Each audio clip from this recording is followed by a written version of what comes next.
బక్రీద్ పండుగ రోజు నమాజ్కి టైం అవుతుందని త్వరగా నేను ఇంటి నుంచి బయటకు అయితే వచ్చేసాను అనమాట. సో బయటకు వచ్చిన తర్వాత నేను నా బండిని అయితే స్టార్ట్ చేసి తొందరగా మసీద్ దగ్గరికి అయితే వెళ్ళి ఈద్గాకి అయితే వెళ్ళిపోదాం అనుకున్నాను.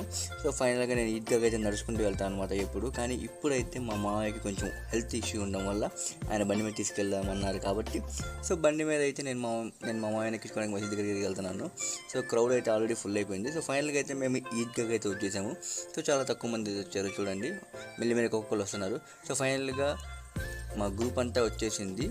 నమాజ్ అయిపోయిన తర్వాత మేమైతే అందరికీ ఈద్ ముబారక్ అని అయితే అందరూ హగ్గులు ఇచ్చుకుంటూ చెప్పుకున్నాం అనమాట. సో ఇంటికి వచ్చిన తర్వాత అయితే మేము ఇవ్వవలసిన కుర్బానీ పొట్టేళ్ళు అయితే రెడీగా ఉన్నాయి. మొత్తం 4 పొట్టేళ్ళు అనమాట. సో వీళ్ళందరికీ సో మా బాబాయ్ అయితే ఫైనల్గా అయితే రెడీ అయిపోయాడు బిస్మిల్లా చేయడానికి పొట్టేళ్ళని. సో చూడండి, పొట్టేళ్ళ దగ్గరికి అయితే వెళ్తున్నారు. మంచి ప్లేస్ చూస్తారు ఎక్కడికి వద్దామని. సో ఫైనల్గా అయితే ఒక పొట్టేళ్ళని అయితే రెడీ చేసాం బిస్మిల్లా చేయడానికి. సో మా బాబాయ్ అయితే మొత్తం దువా చదువుకొని అయితే రెడీగా ఉన్నాడు పొట్టేళ్ళని బిస్మిల్లా చేయడానికి. సో ఫైనల్గా అయితే మా బాబాయ్ అయితే పొట్టేళ్ళని అయితే బిస్మిల్లా అయితే చేసేసాడు.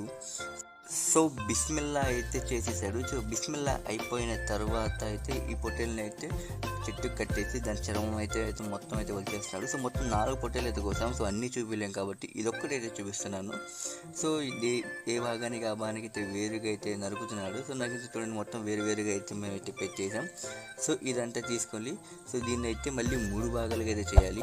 మనకి ఇంకొకటేమో చుట్టాలకి అండ్ ఇంకొకటి అయితే గరీబ్ వాళ్ళకి అనమాట. సో మేమైతే పేదోళ్ళకి పంచాల్సిన మొత్తం మీట్ అంతా అయితే ప్యాక్ అయితే చేస్తున్నాం ఇవ్వడానికి. సో అంతా ప్యాక్ చేసిన తర్వాత సో ఈ మొత్తం అయితే